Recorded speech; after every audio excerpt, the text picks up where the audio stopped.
સમાચારોમાં આગળ વાત કરીએ તો બનાસકાંઠાના ધાનેરામાં તસ્કરો બેફામ બન્યા।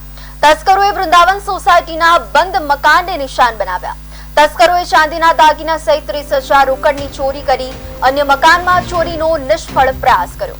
આ સમગ્ર મામલે ધાનેરા પોલીસે વધુ તપાસ પણ હાથ ધરી છે। બનાસકાંઠાના ધાનેરામાં તસ્કરો બેફામ બન્યા છે।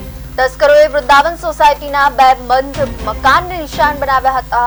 તસ્કરોએ ચાંદીના દાગીના સહિત ઘરમાં રહેલ 30,000 રોકડ રકમની ચોરી કરી, જ્યારે અન્ય મકાનમાં ચોરી કરતા રહીશો ભાગી જતા તસ્કરો ફરાર થયા।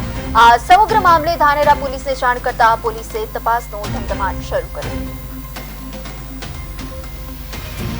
વાગે સવારમાં બાજુમાં દરવાજો ખટખાટ્યો એટલે વાગતો હતો એટલે હું ઉઠ્યો એટલે પછી મેં કોણ છે એમ કીધું એટલે એકદમ ઉઠીને બહાર આવીને મોયલો હતો મૂકી પાનો હતો એનો હુમલો કર્યો મારા ઉપર એટલે હું અંદર જતો રહ્યો। મેં રૂમમાં ગયો અચાનક માથું ફાડી નાખો સવારમાં।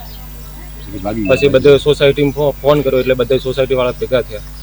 ઢૂંઢ હોવાથી અમે ત્યાં ગામડે ગયા હતા, રાતે ત્યાં હતા।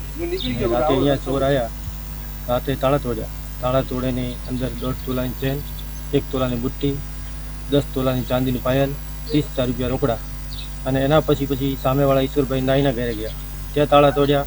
તાળા તોડી અંદર 2 વિકેટ કઈ સામાન અને બાજુવાળા જાગી ગયા।